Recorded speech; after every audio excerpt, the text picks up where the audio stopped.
കർത്താവായ യേശുക്രിസ്തുവിൻ്റെ നിസ്തുല്യ നാമത്തിൽ ഒരിക്കൽ കൂടി സ്നേഹവന്ദനം. പ്രിയമുള്ളവരെ, ഇന്ന് നമ്മൾ ധ്യാനിക്കുന്നത് യോഹന്നാൻ എഴുതിയ സുവിശേഷം 1-ാം അധ്യായം. വചനമായിരുന്ന നമ്മുടെ കർത്താവ് നമുക്ക് വേണ്ടി ജഡരക്തങ്ങളോടുകൂടിയവനായി വന്നു. അതുകൊണ്ട് ഈ അധ്യായത്തിൽ എഴുതിയിരിക്കുന്നു, വചനം ജഡമായി കൃപയും സത്യവും നിറഞ്ഞവനായി നമ്മുടെ ഇടയിൽ പാർത്തു. ഈ അധ്യായത്തിൽ തന്നെ എഴുതിയിരിക്കുകയാണ്, ദൈവത്തിൽ നിന്ന് വചനത്തിൽ നിന്ന് ജനിച്ചവർ, അതായത് നമ്മൾ വീണ്ടും ജനിച്ചവർ. അവർ എങ്ങനെയാണ്? രക്തത്തിൽ നിന്നല്ല, അല്ലെങ്കിൽ രക്തബന്ധങ്ങൾ ഇനി പ്രാധാന്യം കാണിക്കുന്നതിൽ ഒരു അപാകതയുണ്ട്. ജഡത്തിൻ്റെ ഇഷ്ടത്താലല്ല എന്ന് പറഞ്ഞാൽ ഒരു മനുഷ്യൻ്റെ അല്ലെങ്കിൽ പുരുഷൻ്റെ ശക്തിയോ ഇഷ്ടത്താലോ അല്ല, രക്തബന്ധങ്ങൾ ആ വകുപ്പിലുമല്ല, ദൈവത്തിൽ നിന്ന് ജനിച്ചവർ. അവർ ജഡരക്തങ്ങളോടുകൂടിയ നമ്മളെ വചനത്തിലേക്ക് മാറ്റുന്നു. വചനമായിരുന്നവൻ ജഡരക്തങ്ങളോടുകൂടിയവനായിത്തീർന്നു. സിമ്പിളായിട്ട് പറഞ്ഞാൽ, മുകളിലിരുന്നവൻ, മഹത്വത്തിലിരുന്നവൻ, തേജസ്സിലിരുന്നവൻ ഇങ്ങോട്ട് ഇറങ്ങി വന്നു, നമ്മളെ പിടിച്ച് മുകളിലേക്ക് കയറ്റി നിങ്ങളെ സ്വർഗസ്ഥലങ്ങളിൽ ഇരുത്തിയിരിക്കുന്നു. പുല്ലുണങ്ങുന്നു, പൂവ് വാടുന്നു, ദൈവത്തിൻ്റെ വചനമോ എന്നേക്കും നിലനിൽക്കുന്നു.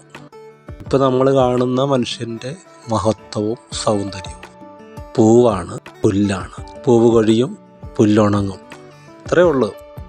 എന്നാൽ വീണ്ടും ജനിച്ചവൻ വാടുകയില്ല, വീഴുകയില്ല, ഉണങ്ങുകയില്ല, എന്നേക്കും നിലനിൽക്കും. കർത്താവിൻ്റെ സ്നേഹം കണ്ടോ? മണ്ണിൽ നിന്ന് ഉണ്ടാക്കപ്പെട്ട മനുഷ്യനെ വിണ്ണിനധിപതിയാക്കുവാൻ അത്ഭുതകരമായ മഹത്വവുമായി, മർമ്മവുമായി, രഹസ്യവുമായി വന്ന കർത്താവ്. അതുകൊണ്ടാണ് യോഹന്നാൻ സ്നാപകൻ പറയുന്നത്, അവൻ ഇസ്രയേലിന് വെളിപ്പെടേണ്ടതിന് ഞാൻ അവനെ വെള്ളത്തിൽ സ്നാനം കഴിപ്പിക്കാൻ വന്നിരിക്കും. അപ്പോൾ സ്നാനം എന്താണ്?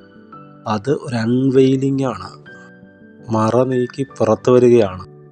30 വയസ്സ് വരെ അവിടെ ഉണ്ടായിരുന്നവനെ, ജോസഫിൻ്റെ മകൻ എന്ന് നിരൂപിച്ചവനെ, മറിയയുടെ മകൻ എന്ന് വിചാരിച്ചവനെ, യാക്കോബ്, യോസെ, യൂദാ, ശീമോൻ എന്നിവരുടെ സഹോദരൻ എന്ന് നിരൂപിച്ച നസ്രത്തിലെ തച്ചനെ മറനീക്കി പുറത്തു കൊണ്ടുവരുന്നു സ്നാനം. ഹല്ലേലൂയ! നമുക്കതിലൊരു ആശയില്ലേ? സ്നാനപ്പെടുന്നതിന് എതിർപ്പുണ്ടെങ്കിൽ ഓർത്തോണം, അതിലെന്തോ ഒരു നല്ല കാര്യം ഉണ്ടെന്നുകൊണ്ടല്ലേ. കള്ളു കുടിക്കുമ്പോഴുള്ള എതിർപ്പിനേക്കാൾ, യോഗപ്രകാരം പോകുന്നതിനേക്കാളുള്ള എതിർപ്പിനേക്കാൾ, മണിക്കൂറുകൾ ഉല്ലാസത്തിനും ഉന്മേഷത്തിനും കളയുന്നതിനേക്കാൾ, അലസരായി ജീവിതം കഴിക്കുന്നതിനേക്കാൾ, കടം കയറി തരിപ്പണമാകുന്നതിനേക്കാൾ, ഈ വിഷയത്തിലൊന്നും ആർക്കും എതിർപ്പില്ലല്ലോ. ഇതിനേക്കാളൊക്കെ എതിർപ്പ് സ്നാനത്തിലുണ്ടെങ്കിൽ ഓർത്തുകൊള്ളണം. നിങ്ങളെ മറനീക്കി പുറത്തു കൊണ്ടുവരുവാൻ സ്വർഗം ആഗ്രഹിക്കുമ്പോൾ അതിനെ എതിർക്കുന്ന ഒരിരുട്ടുണ്ട്. അത് യോഹന്നാൻ 1:5 പറയുമ്പോഴാണ് നമുക്ക് ഈ വചനത്തിൻ്റെ പ്രാധാന്യതയും അതിൻ്റെ പ്രാമുഖ്യവും മനസ്സിലാകുന്നത്. വെളിച്ചം ഇരുട്ടിൽ പ്രകാശിക്കുന്നു, ഇരുളോ അതിനെ പിടിച്ചടക്കിയില്ല. കണ്ടോ? സിമ്പിളായിട്ട് ജീവിക്കാൻ പറ്റിയൊരു ജീവിതമാണോ ഇത്? പിടിച്ചടക്കാൻ വരുന്ന ഒരുത്തനില്ലേ?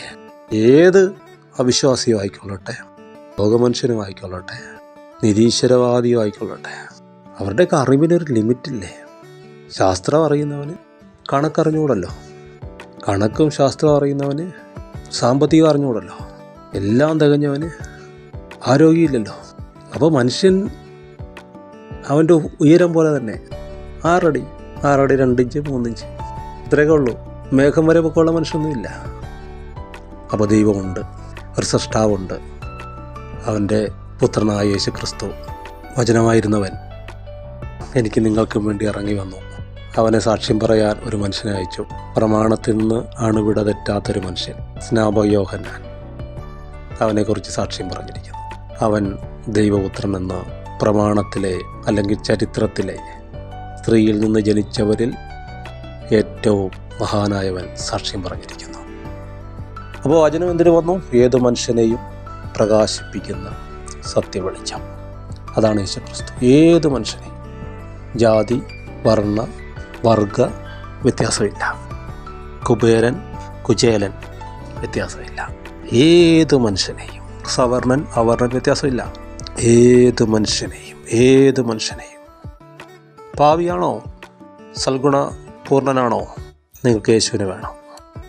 ഏത് മനുഷ്യനെയും പ്രകാശിപ്പിക്കുന്ന സത്യവെളിച്ചമാണ് സുവിശേഷം, കൃപയുടെയും സത്യത്തിൻ്റെയും വചനം. സത്യമുള്ള എത്രയോ പേരുണ്ട്.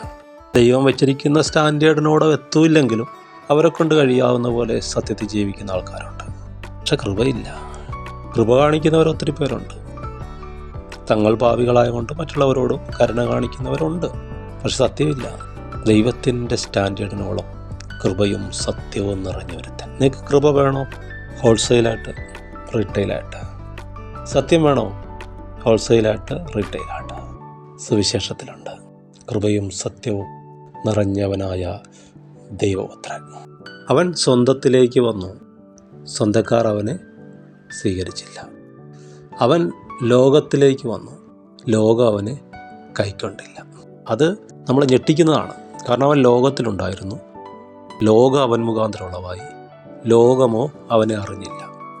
എന്ന് പറഞ്ഞാൽ ഈ പ്രപഞ്ചം സൃഷ്ടിച്ചവൻ മരങ്ങളെയും മലകളെയും പുഴകളെയും സൃഷ്ടിച്ചവൻ, ഈ മനുഷ്യന് ജീവിക്കാൻ വേണ്ടതെല്ലാം റിസോഴ്സസും ഉണ്ടാക്കിക്കൊടുത്തവൻ. അതാണ് ലോകം അവൻ മുഖാന്തരമുള്ളവായി. അപ്പോൾ ആ ദൈവം ഉണ്ടാക്കിക്കൊടുത്ത റിസോഴ്സസ് വെച്ചിട്ട് മനുഷ്യൻ അതിനകത്തൊരു ലോകം ഉണ്ടാക്കി. എന്താണത്? ബുദ്ധി കൊണ്ട് അന്വേഷിക്കുന്നത്. ആത്മാവ് കൊണ്ട് അന്വേഷിക്കാതെ, ഹൃദയം കൊണ്ട് അന്വേഷിക്കാതെ, ബുദ്ധി കൊണ്ട് അന്വേഷിക്കുന്നൊരു ലോകം അതിനകത്ത് വന്നു. അടയാളം ചോദിക്കാൻ തുടങ്ങി. ദൈവമുണ്ടോ? കാണിക്കുക. പുഴയുണ്ട്, ഞങ്ങൾക്ക് കാണാൻ പറ്റി. പക്ഷികളെ ഞങ്ങൾ കാണുന്നുണ്ട്, തിമിംഗലങ്ങളെ ഞങ്ങൾക്കറിയാം. ദൈവമോടെ കാണിച്ചതാ, വിശ്വസിക്കാം. ജോബിൻ്റെ പുസ്തകം പറയുന്നു, മൃഗങ്ങളോട് ചോദിക്കുക, അത് നിന്നെ ഉപദേശിക്കും. പക്ഷികളോട് ചോദിക്കുക, അത് നിനക്ക് ജ്ഞാനം തരും. മിണ്ടാപ്രാണിയായ മത്സ്യങ്ങളോട് ചോദിക്കുക, അത് നിന്നെ ഉപദേശിക്കും. വചനത്താലാണ് അവ ഉളവായത്. നീ ബുദ്ധിമാനം നടിക്കുന്നെങ്കിൽ പ്രപഞ്ചത്തെ കണ്ടിട്ട്, പ്രപഞ്ചത്തിൽ സംഭവിക്കുന്ന കണ്ടിട്ട്, മഴയും ഇടിമിന്നലും കണ്ടിട്ട്, ഭൂമികുലുക്കവും പ്രളയവും കണ്ടിട്ട്, ജീവജാലങ്ങളെ അതിൻ്റെ ഉപജീവനത്തെയും കണ്ടിട്ട് ദൈവമുണ്ടെന്നുള്ള സത്യം നിനക്ക് ഗ്രഹിക്കാമായിരുന്നു.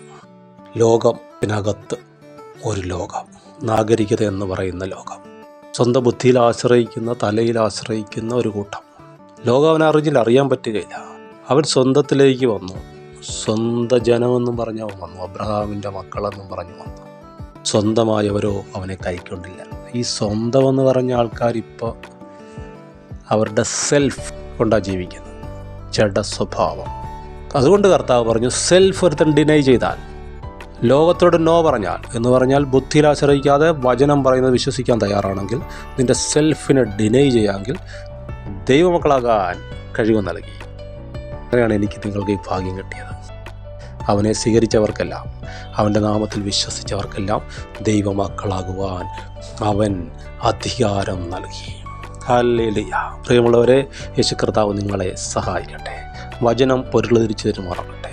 പുത്രത്വമെന്ന ദൈവമകനെന്ന ഭാഗ്യത്തിലേക്ക്, ഭാഗ്യ ജീവിതത്തിലേക്ക് പരിശുദ്ധാത്മാവ് നിങ്ങളെ ക്ഷണിക്കുന്നു.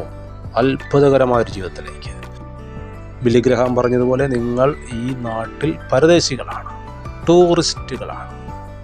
അത് തിരിച്ചറിയാൻ ഈ ചെറിയൊരു ജീവിതം, ഈ ഭൂമിയിൽ ടൂറിസ്റ്റായി വന്നിരിക്കുന്ന ഈ കാലം, സ്രഷ്ടാവിനെ അന്വേഷിക്കുക, മനോഹരമായ നിത്യത കൈവശമാക്കുക. ദൈവം അനുഗ്രഹിക്കട്ടെ. പ്രാർത്ഥിക്കുന്നു. ആമേൻ.